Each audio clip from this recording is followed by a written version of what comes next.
এমন যদি হতো আমি পাখির মতো উড়ে উড়ে বেড়াই সারাক্ষণ। আম্মুর জন্য অবশ্যই মাশাআল্লাহ বলবেন। আসসালামু আলাইকুম, সবাই কেমন আছেন? আশা করি সবাই অনেক অনেক অনেক অনেক ভালো আছেন। আর আমরা অনেক ভালো আছি আল্লাহর অশেষ রহমতে। আর আজকে আমরা যাচ্ছি অনেক পছন্দের, অনেক ট্রেন্ডিং একটা জায়গায়, সেটা হচ্ছে সরিষা ক্ষেত। যদিও প্রত্যেকটা মেয়েই প্রতিটা শীতে চায় যে একটু সরিষা খেতে যেতে, কারণ হচ্ছে খুব বেশি একটা ঢাকার সাইডে ফুল বাগান দেখা যায় না।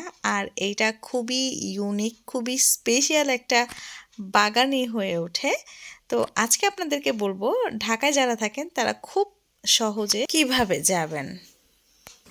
ফাইনালি আমরা চলে এসেছি আমাদের গন্তব্যস্থান সরিষা খেতে। যাই হোক, আমাদেরকে স্বাগতম জানাচ্ছে হচ্ছে এই রাজহাঁসগুলো। আমাদের দুই সুন্দরী আসতেছে, এক সুন্দরী ক্যামেরার পিছে। নিজের ঢোল নিজে পিটাতে পছন্দ করি আমি, কেউ পিটাক বা না পিটাক।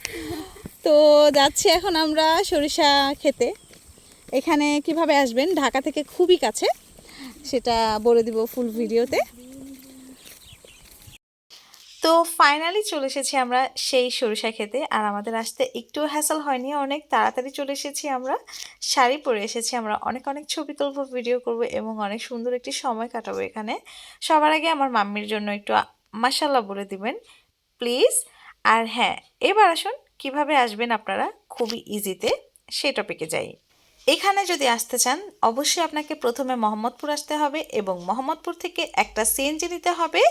আমি চণ্ডীপুর হুমায়ুন হাউজিংয়ে যাব। হুমায়ুন হাউজিংয়ের ভিতরে ঢুকলেই আপনারা পেয়ে যাবেন এত সুন্দর একটি বড় সরিষা ক্ষেত। আর দেখতেই তো পাচ্ছেন আমরা সবাই শাড়ি পরে এসেছি, আর আমার মাম্মিকে অনেক সুন্দর একটি লুক নিয়ে এসেছি। তো ছবিগুলো রিসেন্টলি দিব, সবাই আমাদের পেজের সাথেই থাকবেন। আর কেমন হয়েছে ভিডিওটি অবশ্যই জানাবেন। এখানে আমার বোন একটু ভিডিও করছিল, মুহূর্তের ভিতর কুয়াশা পড়ে গিয়েছে। ও মাই গড, এই বাড়তেছে দেখো। আর সন্ধ্যা হয়ে যাচ্ছিল, আজানটা দিবে, এই জন্য আমরা যাওয়ার জন্য প্রস্তুতি নিচ্ছিলাম। জাস্ট পিছনে তাকাতেই দেখি সুন্দর কুয়াশার একটা লাইন হয়েছে। জাস্ট আমরা অবাক হয়ে গিয়েছে যে এত সুন্দর আর নিমিষের মধ্যে কিভাবে হলো। অনেক দূর আপনারা দেখেন, এত সুন্দর একটা ভিউ আমি কল্পনাও করতে পারিনি আমি এখানে এই ভিউটা দেখতে পাবো। সব কিছুর জন্য আলহামদুলিল্লাহ। এখানে আমাদের কিছু ছবি দিলাম, অবশ্যই মাশাআল্লাহ বলবেন আমার মাম্মির জন্য। আর ভিডিওটি কেমন লেগেছে কমেন্টস করে জানাবেন। আর রিসেন্টলি আমি এই ছবিগুলো পোস্ট করব, সবাই পাশেই থাকবেন। হাফেজ। বাতাসে চল সাথী ভেসে চাই চল ডানা মেলে। তারপরে ময়না রে যাব তোর পিছু পিছু ডানা মেলে। চল আকাশে ভেসে চল রূপকথার দেশে চল। ওই দেশে বাঁধবো ঘর পার হয়েতে পান্তর। সাগর ফেরো নদী পেছনে ফেলে। Hi hi hi hi. High